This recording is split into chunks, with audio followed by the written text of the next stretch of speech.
This is Kyoko's Steam Deck. As you can see here, she is a massive hololive fan. More specifically, she's a fan of Gura. Now the real question is, what does this have to do with the Steam Deck? Basically, if you know CSS and you learn how to make Steam Deck themes, you too can have your very own holodeck.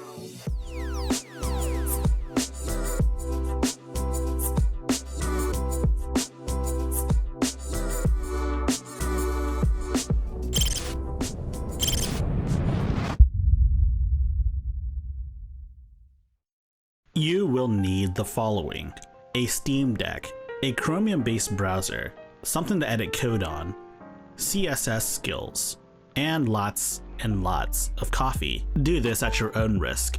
I'm not really responsible if anything happens. Now let's begin then.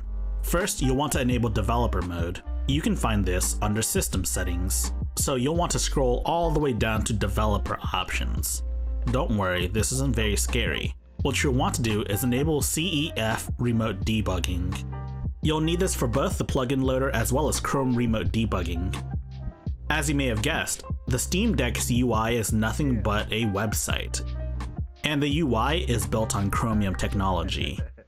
The Steam Deck will prompt you to reset, and it's highly recommended that you do such. Now let's move on to desktop mode.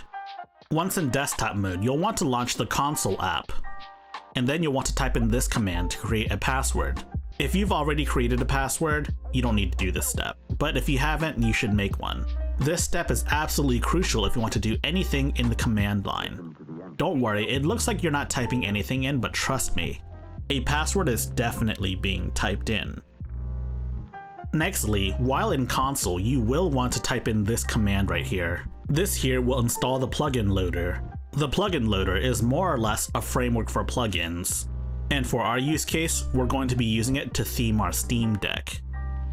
Now that you're done with that, go back into game mode and you should see a brand new tab in the quick access menu, and this is where all of your plugins live. By default, you won't have any plugins installed. Oh, and don't worry about that leaked skate build, we're not going to show it off today. So what you want to do is go into Chrome. If you haven't added Google Chrome to your non-Steam shortcuts, you should probably do so. So you'll want to launch Google Chrome and go into this website right here. This is the website where you can get new plugins for your plugin loader. There will be a link in the description below. So as you can see that there are a couple of Deck Brew plugins that you can install at the click of a button. And for the purposes of ricing our Steam Deck, you'll want to install this one. And how nifty, it automatically popped up. And there, that's how you install a plugin. Now for the hard part. So now you'll want to navigate to this site to download the template for themes, so that you can ultimately design your own themes. Just download that source code right there. You might be wondering why we're doing this on a Windows PC, and we'll get to that in a second. And you'll want to extract this to a new folder somewhere. I don't know, just name it whatever. And now you're ready. You'll need to start and enable Sshd. There might be a plugin for this, but we just use the command line. And yes, you'll want to know your deck's IP address. You can find that by clicking on the Wi-Fi icon on your Steam Deck. And after inputting that password that you set up with the password command, voila! You've entered your Steam Deck remotely. You can now copy files to and from your Steam Deck. So in your root, there should be a homebrew folder. And then you'll want to go into themes, and that's where all of your themes live. And inside the SDH CSS loader source code that you just downloaded, you'll see a bunch of themes in there as well. If you haven't already gotten those copied over to your Steam Deck, you should do so, but we've already copied ours over, so yeah, there's that. And now you'll want to see if the themes work. Just go into your quick access menu, scroll down, find your theme loader. You'll have to use your touchscreen for this, it doesn't work with controller. Reload themes and they should pop up if they haven't already popped up, that is. And now press the toggles. As you can see there, Kyoko is a huge hololive fan, and that's her Gura theme.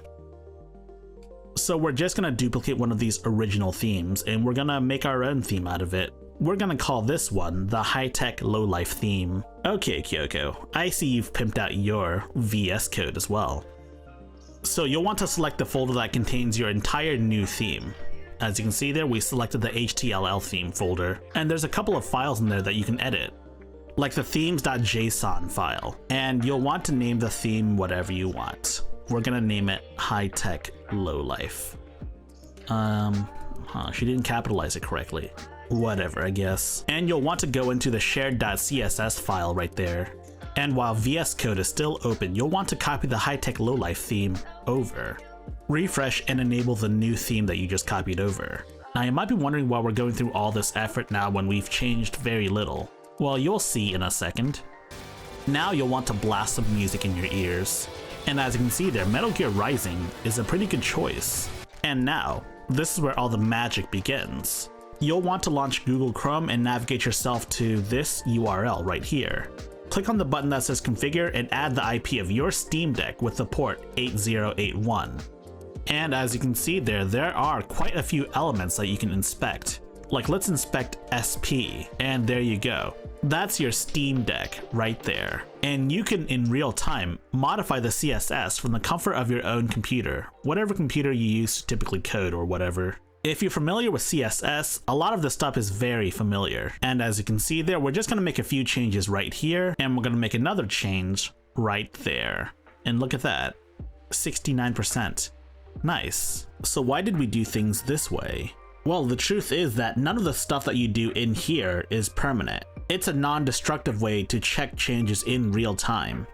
And ultimately, once you're satisfied with the changes that you've made, you can copy all of this new code over to the actual CSS files and then just save the CSS files and then transfer them over into your Steam Deck, for real this time. And according to Kyoukomelk, apparently local images do not work.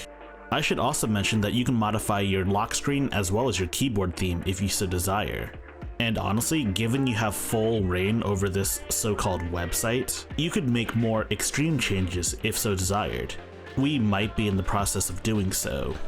So if you like my content, please like, subscribe, share with your friends, join my Discord server, and also enable notifications.